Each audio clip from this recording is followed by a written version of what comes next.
Singing is very much a mental game. Just like for any athlete, the mental work is just as important as the technical work. Today, I'm going to talk about how to calm your mind as a singer. Hi, and welcome to today's video. In case you don't know me yet, my name is Freya Casey. I'm a professional singer and vocal coach.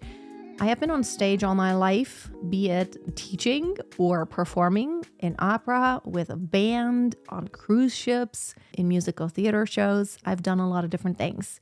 And one thing I have noticed around me is that a lot of my colleagues, they had to deal with some level of nervousness, or maybe not even nervousness, but maybe just not being very calm. Even my best friend and pianist, he always has the thing to when we have a performance together, he always asks me how can you talk about food right now? Because I'm always so what are we going to do after? And I'm chit-chatting, and he's like, Freya, don't talk to me about this right now. How can you think about this? It's good to be focused. It's good to have respect for the situation, which is very important, of course, because you want to be on that level of mental focus. But then there is this level that is too much, which then causes some level of anxiety or, as a singer, when you're not calm, this has an effect on your breathing, on your body, and your body is your instrument. So you might have a shaky voice, run out of breath much sooner. So here are some strategies.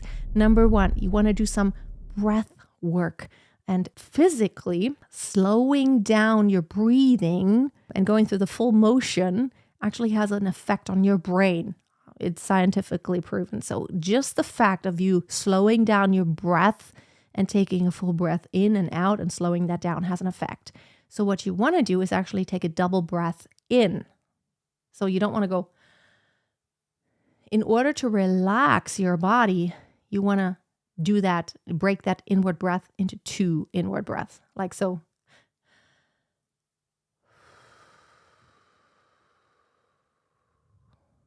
And then slowly exhale. Here's what causes tingly fingers and when you breathe too much. It's the exhale, actually. It's a lot of the exhalation process. It's that you don't slow down. You don't want to inhale and exhale too fast. And that's why you're slowing it down. Slow down. It's like in yoga. In yoga, every movement is connected to a breath. And sometimes the movements are held for quite a bit. And so you slow down your breath to go with that movement. So you can do that as singing exercise too. You can make a movement.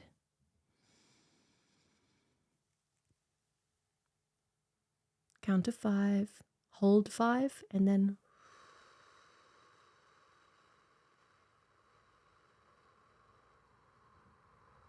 you can also go push outward and basically have that image of you're pushing away anything that is not calm inside of you. Push away any tension. Push away any negative thoughts. So slowing down your breath is very important. Do that a few times with that slow breath. Close your eyes or your eyes open, whatever you want to do. Physically, it has a positive effect. The next thing that is very powerful is visualization and mental rehearsal. So just imagining yourself on a consistent basis. Basically, for me, every single night when I lie in bed, I visualize all the things I really want to happen in my life. And it's really funny because a lot of those affirmations and visualizations, I recorded affirmations actually for myself. They are still on my phone. And it's so interesting because a lot of the things that I recorded 5 years ago totally came true. And I surpassed those things even. So making this mental image and creating, for example, in this situation, see yourself on stage smiling and everyone is absolutely in love with what you do. And you are enjoying yourself, and whatever the scenario is you would love to happen, visualize it on a regular basis, and you can basically train your brain to believe it. There are studies that have studied how well does someone do who practices something physically for real versus someone who only mentally rehearses. And it's insane how much progress someone makes. Just someone who mentally rehearses and never actually did the thing versus someone who did not mentally rehearse. But if you can pair the actual physical rehearsal with the mental visualization of what's going to happen, that ideal scenario, That's the best way to make more and faster progress and more long-lasting results. Now, the next topic I'm going to talk about is reframing. A lot of times we tell ourselves stories about our voice, about ourselves, about what everyone expects or what it's going to be. And I always ask myself, the first thing I ask myself when I catch myself making any statements to myself or even speaking out loud, I always ask myself, is this really true, what I'm suggesting to myself here? Because whatever you speak out, whatever you tell yourself, your brain believes that that is the truth. And subconsciously, like just not even consciously, your brain will look for ways to make that true, because whatever you speak is what you're suggesting. That is the reality to your brain. So when you continuously tell yourself, oh, my high pitches really suck and I'm really weak and it's going to crack, or I don't know, I'm going to be nervous when I go out there. That is not a good way to do this. Reframe. Tell yourself a different story. Tell yourself, in the past, I used to get kind of nervous, but I have a new approach now. I'm going to take this deep breath and I'm going to go out there. I'm going to enjoy, and people are going to love my voice. In order for my voice to not crack, this is what I'm going to do. A, B, C, D, E. And that brings me to my next point, which is doing your homework. No amount of mental work is going to replace actual practice.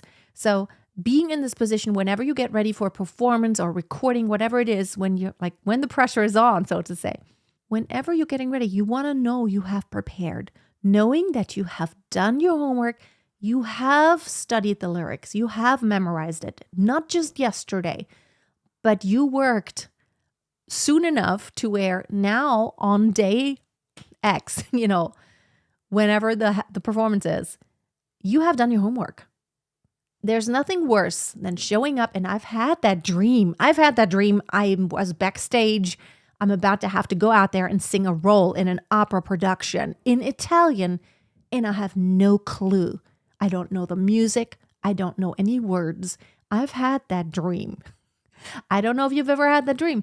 I think as a singer, that might be a common thing, because that is the fear we all have. It's like we come there and we have no clue. Basically, if you have done your homework, there's not that much to fear, because you can be calm and know there's nothing I can do to take it even further, because I have done everything that I know to do to be the best I can be right now. Now, what you cannot do is beat yourself up because you are not Celine Dion. And you're not going to be Celine Dion, but also she's not going to sing like you. You don't want to sound like anyone else, but you can't compare yourself to someone. Compare yourself with you in the past. So as long as you have done your work and you are the best version of what you can be, there's nothing else you can do. And then you have to be comfortable with, okay, this is the level where I'm at right now, and that's what I'm going to work with. That's what I have to work with. These are the tools I have available to me right now, and I'm going to put them to the best use possible. The next thing, it's kind of a hack. Collect positive feedback. Whenever someone says anything to you that's positive, or someone writes something like in an email or comment, anything that's positive, collect it. Write it down. Make a document somewhere and save it, so that whenever you're in doubt, you can come back to that.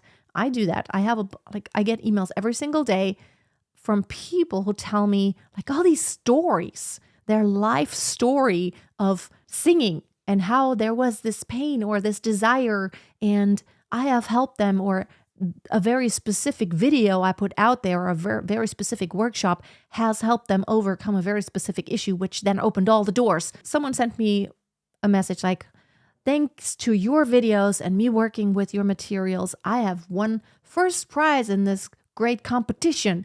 And that's amazing. I collect all that because I'm like, okay, that motivates me every single day to continue. Even when some comments sometimes maybe not be so positive, there will always be someone who doesn't like what you do. You cannot please everyone, but that's why it's so important. Whenever you get in this moment of darkness, it's like you're doubting everything, basically questioning everything you're doing.